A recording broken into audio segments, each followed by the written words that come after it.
This module is called Adjustment Disorders. And the objectives of this module are first to describe the signs and symptoms of adjustment disorders, next to describe the prevalence, development, course, and risk factors for adjustment disorders, and finally to differentiate adjustment disorders from other types of trauma-related disorders.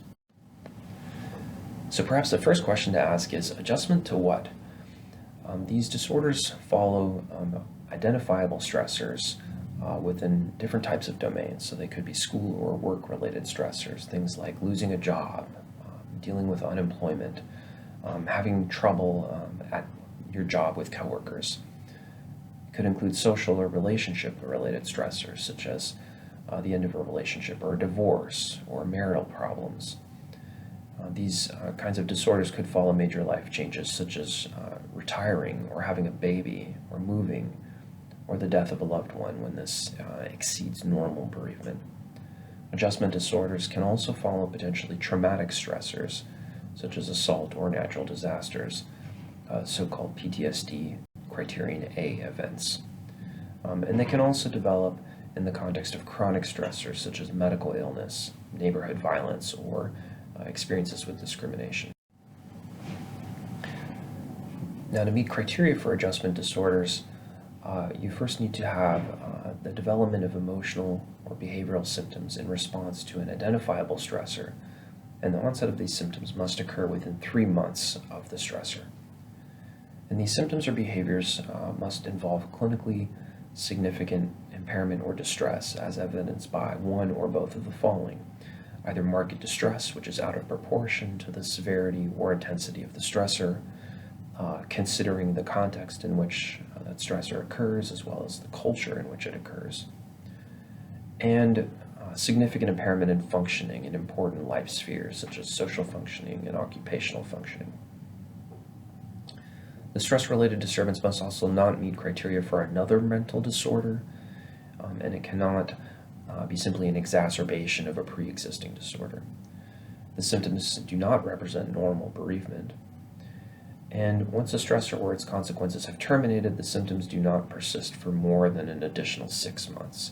So adjustment disorders can last longer than 6 months, but once the particular stressor, which is being adjusted to, has finished, there's sort of a 6-month time frame within which the symptoms must end. So adjustment disorders have many different types of flavors.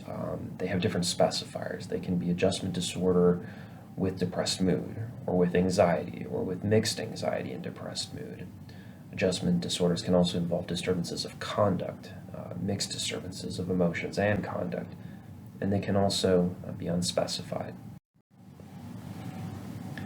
So the prevalence of adjustment disorders really depends on where you assess and who you assess. In outpatient mental health treatment settings, between 5 and 20% of individuals will meet criteria for an adjustment disorder.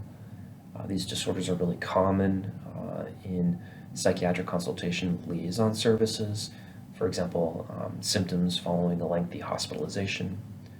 Adjustment disorders are also more common in women, in unmarried people, and in young people, with a mean age of onset somewhere in the mid-20s to early 30s. The conduct specifier is more commonly applied in adolescents, and the mood and anxiety specifiers are more commonly applied in adult populations. Now, treatment for adjustment disorders may typically involve either supportive or group psychotherapies, as well as medications that are catering to the specific or the predominant symptoms, whether those are anxiety or depression. And treatment is typically short-term. Now, it's useful when considering differential diagnosis to situate adjustment disorders on the distress continuum, somewhere between normal adjustment to difficult life circumstances and full-blown diagnosable mental disorders.